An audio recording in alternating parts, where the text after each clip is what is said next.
Hi super fans, I am Swapnil और इस video में मैं करूंगा स्पाइडरमैन नो वे होम के ईस्टर एग्स, कॉलबैक्स और references explain. By the way, ये वीडियो स्पाइडरमैन नो वे होम के कॉलबैक सीरीज का पार्ट 2 है और अगर आपने पार्ट 1 अभी तक नहीं देखा है तो पहले डिस्क्रिप्शन लिंक्स या फिर कार्ड से पिछला वीडियो जरूर चेकआउट कर लेना। कॉलबैक्स यानी कि वो डिटेल्स जो आपने मूवी देखते वक्त या तो मिस कर दी होगी या फिर सीन को देख के सोचा जरूर होगा कि ये सीन आपने पहले कब और कहाँ देखा था। तो ऐसे ही सभी हिडन डिटेल्स के साथ स्पॉइलर वार्निंग, इस वीडियो में मैं स्पाइडरमैन नो वे होम की स्टोरी लाइन नहीं बताने वाला हूँ, बट रेफरेंसेस के लिए जिन सीन्स की बात होने वाली है वो मूवी के सस्पेंस को कंप्लीटली स्पॉइल कर देंगे। तो डबल स्पॉइलर वार्निंग के साथ वीडियो कंटिन्यू करते हैं। तो जब पीटर अपनी आइडेंटिटी रिवील हो जाने से दुखी होकर डॉक्टर स्ट्रेंज की मदद लेने जाता है तो डॉक्टर स्ट्रेंज पीटर पार्कर ही स्पाइडरमैन है ये बात पूरे यूनिवर्स को भुलाने के लिए एक स्पेल यूज करता है जिसका नाम है द रून्स ऑफ काफ्काल। इंटरेस्टिंगली ये स्पेल वो पहले भी यूज कर चुका है सबके दिमाग से कमरताज में हुई एक फुल मून पार्टी को भुलाने के लिए। कमरताज की इस पार्टी को एक जोक पॉइंट ऑफ व्यू से ऐड किया हुआ डायलॉग लगता है, बट क्या आपको पता है कि डिज्नी प्लस का एक शो मार्वल हैलोवीन स्पेशल अगले साल हैलोवीन पे रिलीज होने वाला है, तो कहीं इस पार्टी की हिंट हमें इसी शो की तरफ तो नहीं दी जा रही। साथ ही डॉक्टर स्ट्रेंज ये भी कंफर्मेशन देता है कि अब टाइम स्टोन इस यूनिवर्स में एग्जिस्ट नहीं करता क्योंकि इस यूनिवर्स के सभी इन्फिनिटी स्टोन्स थैनोस ने डिस्ट्रॉय कर दिए थे और पास्ट वाला टाइम स्टोन और बाकी सभी स्टोन कैप्टन अमेरिका वापस उसी पॉइंट ऑफ टाइम में छोड़ के आ गया। तो डॉक्टर स्ट्रेंज के गले में आई ऑफ अगामोटो क्या कर रहा है? आई ऑफ अगामोटो एक मैजिकल डिवाइस है जिसका काम सिर्फ टाइम स्टोन को सेफ रखना ही नहीं है बल्कि इसके और भी बहुत सारे मैजिकल यूजेस है जिसमें इल्यूजन्स को ब्रेक करना, दूसरे इविल बिंग्स को वीक करना और एक साथ बहुत सारे लोगों को ट्रांसपोर्ट करना भी आता है। यानी कि एवेंजर्स एंड गेम में जो हजारों की तादाद में एवेंजर्स, वकांडन और असगार्डियन आर्मी थैनोस से फाइट करने के लिए आए थे वो आई ऑफ अगामोटो की पावर से ही पॉसिबल हुआ था। डॉक्टर स्ट्रेंज पीटर को बताता है कि ये सैंक्टम सैंक्टोरम कॉस्मिक एनर्जीज के इंटरसेक्शन पॉइंट पे बना है, यानी कि इसी जगह से सारे यूनिवर्स की एनर्जी होके गुजरती है जो कि इस जगह को ऐसे मैजिकल स्पेल्स करने के लिए परफेक्ट बनाती है। और जो रून्स यहाँ पर दिखते हैं उनमें से कुछ हजारों सालों पुराने हैं और अगर आपको ये लग रहा है कि आपने ये रून्स पहले भी कहीं देखे हैं तो आप सही है। अगर आपको याद है तो ऐसे ही सिमिलर रून्स हमें वांडाविजन शो में अगाथा हार्कनेस के बेसमेंट में भी देखने मिले थे। डॉक्टर स्ट्रेंज पीटर को सैंक्टम के बेसमेंट में ये भी बताता है कि द इक्विलाइजर शो का एक एपिसोड भी यहीं शूट हुआ था। द इक्विलाइजर 1985 का एक क्राइम ड्रामा टीवी शो था। डॉक्टर स्ट्रेंज का स्पेल खराब होने से जब मल्टीवर्स ओपन होना शुरू होता है तो हमें ठीक वैसे ही पर्पल कलर का पाथ दिखने मिलता है जैसा हमें लोकी सीरीज में दिखा था। लेकिन क्या आपने यहाँ नोटिस किया कि इस मल्टीवर्स ब्रेक के बीच से हमें एक शेप भी दिखती है जो कि बिल्कुल सिमिलर है द अमेजिंग स्पाइडरमैन के विलन लिजर्ड से, जो कि ऑफ कोर्स बाद में मूवी में दिखता भी है। ब्रिज पे पीटर के MIT एडमिनिस्ट्रेटर से बात करते वक्त उसके स्पाइडर सेंसेस की वजह से उसे डॉक ऑक के अटैक करने से पहले ही पता चल जाता है कि कुछ होने वाला है। यही सेम चीज तब भी ट्रिगर होती है जब पीटर रियलाइज करता है कि नॉर्मन ऑसबॉर्न अब ग्रीन गॉब्लिन के कंट्रोल में जाने वाला है। डॉक ऑक जब ब्रिज पे आते ही स्पाइडरमैन को देखता है तो उससे अपनी मशीन के बारे में पूछता है। ये वही फ्यूजन रिएक्टर मशीन है जिसे डॉक ऑक ने स्पाइडरमैन 2 में बनाया था। साथ ही वो वही डायलॉग बोलता है जो उसने स्पाइडरमैन 2 में अपनी मशीन के लिए बोला था, the power of the sun in the palm of my hand.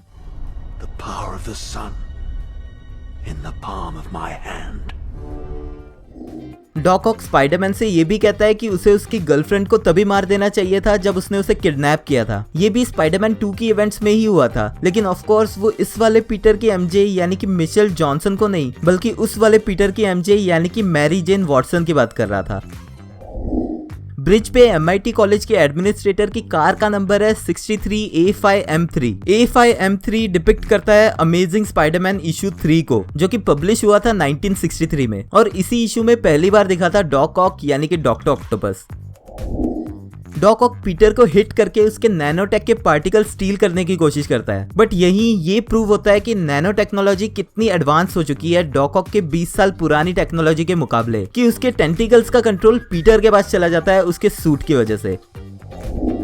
इसी के ठीक बाद पीटर डॉक ऑक के ऊपर कंट्रोल कर लेता है और उसी के टेंटिकल्स यूज करके उसे कैप्चर भी करता है और MIT एडमिनिस्ट्रेटर की जान भी बचा लेता है। ऐसा ही कुछ कॉमिक्स में भी हुआ था जब सुपीरियर स्पाइडरमैन सीरीज में डॉक ऑक की बॉडी का कंट्रोल स्पाइडरमैन ने ले लिया था। यहीं पर इस फाइट में ब्रिज पर नेक्स्ट आता है ग्रीन गॉब्लिन, जो एंट्री करता है अपने पंपकिन बॉम्ब के ब्लास्ट के साथ। यहाँ हमें दिखता है स्पाइडरमैन 1 में दिखा नॉर्मन ऑसबॉर्न का ओरिजिनल ग्रीन गॉब्लिन, लेकिन उसके अटैक से ठीक पहले ही पीटर और डॉक ऑक को डॉक्टर स्ट्रेंज अपने पोर्टल से सैंक्टम में ले आता है। बट डॉक ऑक गॉब्लिन को देखते ही पहचान लेता है कि वो नॉर्मन ऑसबॉर्न है। स्पाइडरमैन 2 में हैरी ऑसबॉर्न जरूर डॉक ऑक को जानता था, बट कहीं ये नहीं बताया गया था कि डॉक ऑक को रियलिटी पता है। अब डॉक ऑक को कैसे पता चला कि नॉर्मन ऑसबॉर्न एक ग्रीन गॉब्लिन है? मेरे हिसाब से डॉक ऑक एक इंटेलिजेंट साइंटिस्ट है और स्पाइडरमैन और ग्रीन गॉब्लिन की फाइट के नेक्स्ट डे ही जब नॉर्मन ऑसबॉर्न की डेथ की खबर मिली होगी तो डॉक ऑक ने 2+2 4 होते हैं ये अंदाजा लगा के गेस कर ही लिया होगा कि नॉर्मन ऑसबॉर्न ही ग्रीन गॉब्लिन है। यहीं पर हमें दिखता है थर्ड विलन लिजर्ड, यानी कि द अमेजिंग स्पाइडरमैन 1 में दिखा डॉक्टर कर्ट कॉर्नर्स वाला लिजर्ड। डॉक्टर स्ट्रेंज कहता है कि उसने लिजर्ड को सीवर्स में से पकड़ के लाया है। द अमेजिंग स्पाइडरमैन में भी लिजर्ड ऐसे ही सीवर्स में ही छुप के मूव करता था, जिसे स्पाइडरमैन भी वहीं पकड़ने के लिए गया था। पीटर एमजे और नेड को बुलाता है सैंक्टम में सभी मल्टीवर्सल लोगों को ढूंढने के लिए। यहीं वो सैंक्टम के बेसमेंट में जाते हैं जहां हमें दिखता है कोलंबिया यूनिवर्सिटी का टी-शर्ट, जहां पर कॉमिक्स के हिसाब से स्टीफन स्ट्रेंज का एजुकेशन हुआ था। यहीं पर नेड के लैपटॉप पे हमें एक स्टिकर दिखता है जो कि this is fine meme dog का है। ये एक बहुत ही पॉपुलर मीम है आर्टिस्ट केसी ग्रीन का, जो यूज किया जाता है ऐसी सिचुएशंस को हाईलाइट करने के लिए जहां सब कुछ गलत हो रहा है बट फिर भी लोग ऐसे एक्ट करते हैं कि सब सही है, जो कि मूवी में नेड के कैरेक्टर और सिचुएशंस को लेके उसके रिएक्शन को भी रिफ्लेक्ट करता है। पीटर वहां से जाता है ग्रीन गॉब्लिन को ढूंढने, पर उसे पहले मिलते हैं सैंडमैन और इलेक्ट्रो। पीटर इलेक्ट्रो को देखकर कहता है ही इज ब्लू, जो कि द अमेजिंग स्पाइडरमैन के इलेक्ट्रो का एक्चुअल पावर कलर था, बट फिर इस यूनिवर्स में आने के बाद उसका कलर आगे जाके चेंज हो जाता है। साथ ही सैंडमैन पीटर की हेल्प करता है इलेक्ट्रो से फाइट करने में, जो इस फैक्ट को क्लियर करता है कि ये सैंडमैन स्पाइडरमैन 3 के एंड में सही ट्रैक पे आ चुका सैंडमैन ही है। लिजर्ड इलेक्ट्रो को देखकर कहता है कि ये वाला इलेक्ट्रो उसके यूनिवर्स के इलेक्ट्रो से काफी डिफरेंट है जिसे वो जानता था, जो कि हम ऑडियंस के लिए भी एक सरप्राइज था, क्योंकि लास्ट टाइम जब हमने इलेक्ट्रो को देखा था तो उसका कैरेक्टर भी काफी अलग था एंड ऑफ कोर्स उसका ब्लू कलर जो कि यहाँ चेंज करके दिखाया गया है इलेक्ट्रो के कॉमिक्स वाले कॉस्ट्यूम की तरह। नॉर्मन ऑसबॉर्न अपना कंट्रोल ग्रीन गॉब्लिन से वापस लेके अपना हेलमेट ब्रेक करके जाता है आंट मे के शेल्टर फीस्ट में। ऐसा ही सेम शेल्टर फीस्ट आंट मे कॉमिक्स में भी और फिर स्पाइडरमैन की PS4 गेम में भी रन करते हुए दिखी थी। स्पेशली गेम में ये जगह विलन्स और हीरोज के लिए एक मीटिंग पॉइंट भी बना था, जो कि मूवी में पीटर के नॉर्मन को मिलने की लोकेशन भी बनता है। जब सभी विलन्स एक साथ सैंक्टम में होते हैं तब नेड नॉर्मन ऑसबॉर्न से बाकी यूनिवर्स के नेड लीड्स के बारे में पूछता है। मार्वल कॉमिक्स में नेड नॉर्मन ऑसबॉर्न का पूरा स्टाइल चुराकर हॉब गॉब्लिन बना था। इसी चीज का रेफरेंस हमें मूवी में आगे चल के भी मिलता है। जब पीटर डॉक्टर स्ट्रेंज का डिवाइस लेके भागता है तो वो पीटर की सोल को उसकी बॉडी से अलग कर देता है। ये इनिशियली एंशिएंट वन ने डॉक्टर स्ट्रेंज के साथ और फिर एवेंजर्स एंड गेम में ब्रूस बैनर के साथ भी किया था, जब उसने बैनर की सोल को हल्क की बॉडी से अलग कर दिया था। लेकिन यहाँ पीटर अपने एस्ट्रल फॉर्म से भी अपनी बॉडी को कंट्रोल कर पाता है। ये देखकर स्ट्रेंज शॉक हो जाता है क्योंकि उसके हिसाब से ये इम्पॉसिबल है। यहाँ ध्यान से देखने पर पीटर के सर पे वैसी ही लाइंस दिखती है जैसे कि कॉमिक्स में और स्पाइडरवर्स मूवी में स्पाइडरमैन के स्पाइडर सेंस एक्टिवेट होने पे दिखते हैं। यानी कि पीटर का एस्ट्रल फॉर्म उसकी बॉडी के बाहर होने के बावजूद वो फिर भी अपनी बॉडी को थोड़ा बहुत कंट्रोल जरूर कर सकता है।